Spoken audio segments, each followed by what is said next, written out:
旅を続けるためにさつまいもを食べ続けます。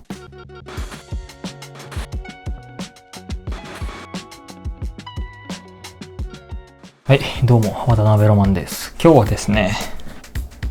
さつまいもについて話します。どういうこっちゃねんっていうね、急にいつもなんか人生とか旅の話してんのに、いきなりなんでさつまいもの話かっていうとね、決してこれは自分の人生、そして旅と無関係な話ではないんですよ。旅を続けるためにさつまいもを食べていると言っても、一切過言ではないんですよね。それがどういうことかっていうのはこの後説明しますが、今回の動画の趣旨としては、1年間さつまいもをね主食とした男にどういう変化が起きたのかっていうのをお話ししようと思います。でその後なんでそんなことをしたのかっていうのを説明しようと思います。僕はほとんどの主食を実際さつまいもにしてきました。もちろん一切米を食べてないか一切パンを食べてないかって言われるとそんなことはないです。自分一人で食べてる時はさつまいもしか食べてないです。本当にこれは本当にそう。たまに人と食事に行く時とか、それも本当たまにですよ。月に数回あるかないかぐらいのその時だけ、外食というか米とかを食べたりはしてたけど、基本的にはもうずっとさつまいも毎日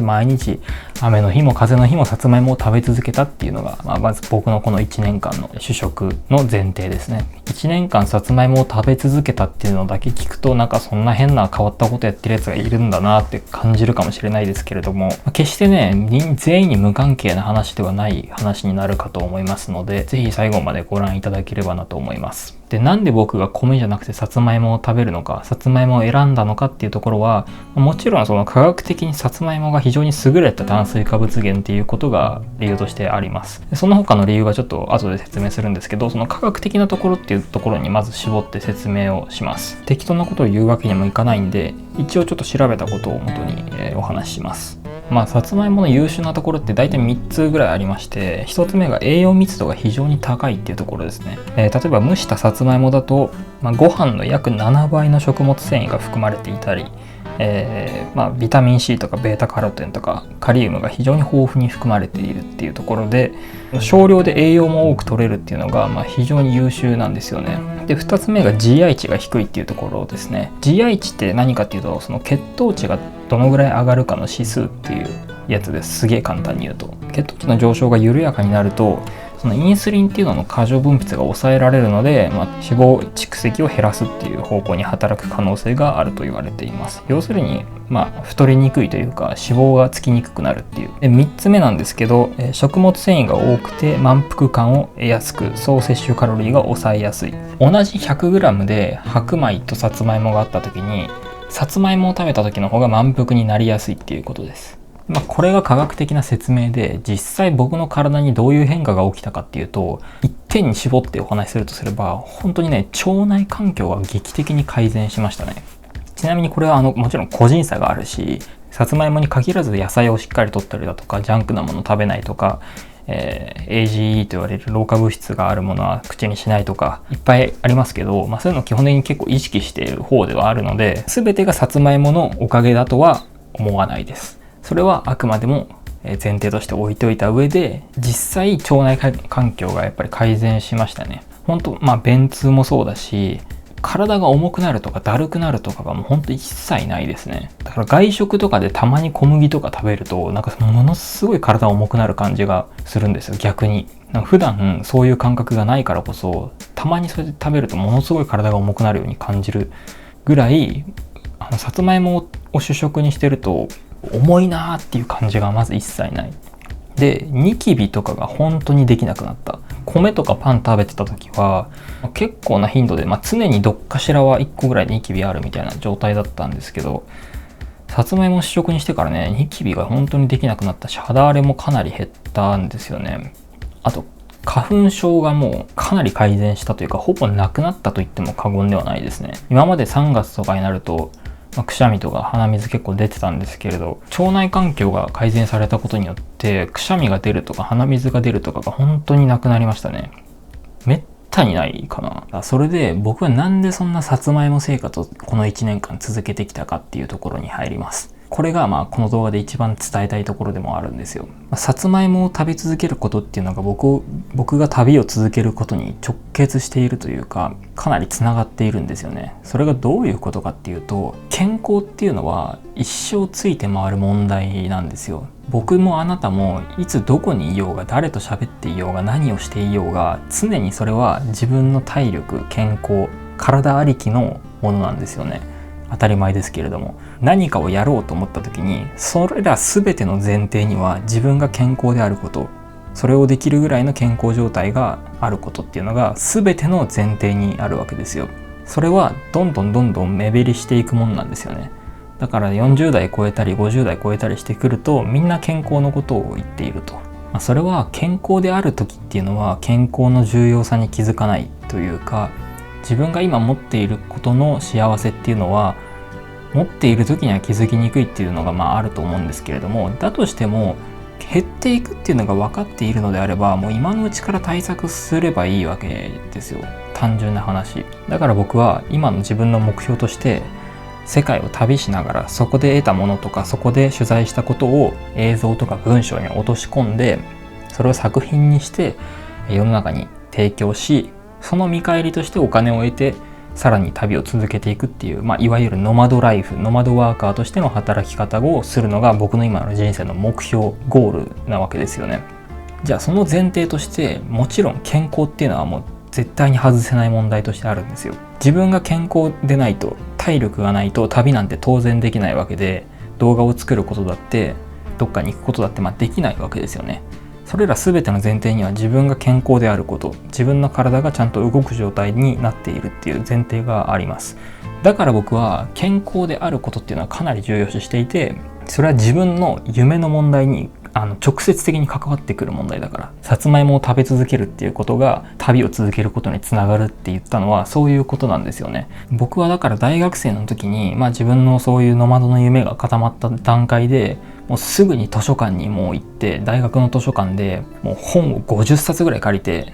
一気に全部50冊借りたわけじゃないけど、累計で言ったらもう健康に関する書籍はもう50冊ぐらい借りて、もう徹底的に読んだんですよ。その1冊や2冊だと結局その人の主観が入ってくるし、その人のスタンスが結構反映されてしまうから、50冊ぐらい読めばある程度共通項は見えてくるだろうと思って、もう50冊ぐらいの健康書籍をもう読み漁って、でそしたらもうやっぱり出てくるわけですよ。これはいいんだな、食べていいんだな、これは食べちゃダメなんだなっていうものが、もうさすがに50人全員が言ってたら、もうさすがにそれはもう正しいと思うんですよね、ある程度は。っていうのがだんだん分かってきて、僕はそういうさつまいもを食べるとか、野菜をしっかり食べるとか、タンパク質を取るとか、老化物質を取らないとか、低温調理をするとか、そういう風にいろいろやってくるわけですよ。オートファジーがどうだとか、お金とか人脈とかじゃなくて、健康とか体力、エネルギーっていうところが、僕ら20代の武器であり資産なんですよ。逆に40代50代になった時の資産っていうのは何かって言ったら、人脈とかお金とかになるわけですよね。でもその人脈とかお金を持った時には、残念ながら20代の時に持っていた健康や体力っていう資産は、武器は失っていると。でもこの20代の時に持っていたような健康とか体力を維持したまま40代50代に突入できたら、武器を4つぐらい持ってる状態になるわけですよ。お金も持ってる、人脈も持ってる、健康も体力もある。もうこれ最強じゃないですか。もうそしたらもうやれることなんて無限にどんどん人生で広がっていくわけですよね。そんな状態になれたら僕はいいんじゃないかなっていうふうに思ってます。人生100年時代とか最近よく流行り言葉で言われますけど、あれって単に寿命に関する話ですからね。確かに100年100歳生きるんだけれども、そこにはアルツハイマーになった時とか、寝たきりになった数年とかも含まれているわけですよね。その人生はいいのかって言ったら、ちょっと僕はあんまり陥りたくはない人生なわけですよ。僕は最後まで、死ぬ寸前までは一生懸命生きられる体力を持った状態で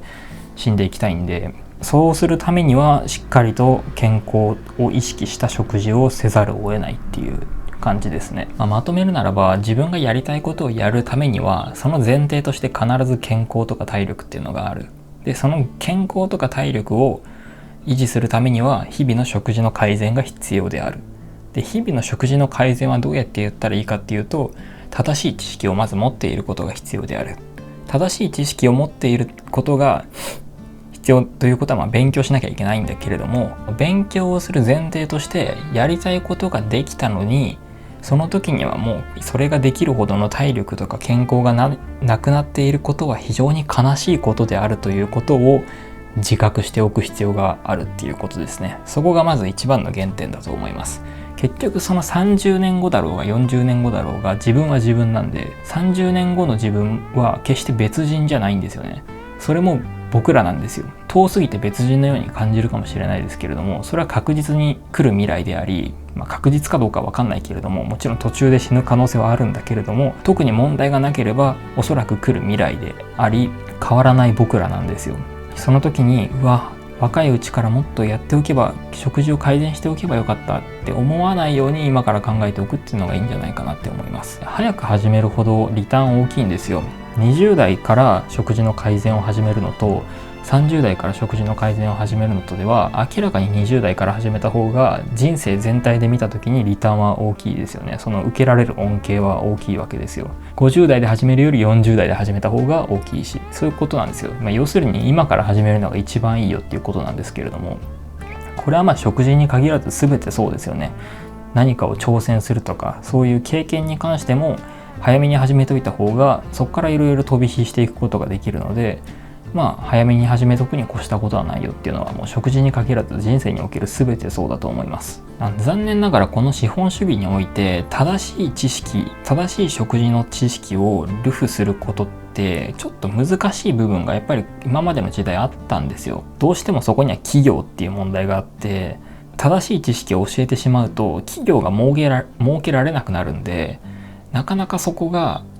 難しいところではあったんですが、本を読んで勉強すれば一つ一つそういうのも分かってくるし、今まで自分がいかに良くないものを口にしてたのかっていうのが本当にね分かるんですよね。例えば車に例えるのであれば、ガソリンを入れなきゃいけない車にわけのわからないコカ・コーラ、ちょっと危ないな、わけのわからないジュースとかを入れていたら壊れるわけですよ。でもそれを自分の体で今までやってたんだってことに気づくんですよね。でも僕らの体っていうのは車と違って替えが利かない一品物なわけですよ。もう一生これで生きていくしかないわけですよね。だからもう早めに勉強しちゃって、どんどん日々改善していった方がいいんじゃないかなって思います。っていうので僕が今回伝えたかったことは以上かな。ちなみにね、さつまいもは全然飽きないですね。1年間食べたけど全然飽きなかったな。むしろ今でも本当に美味しいですよ。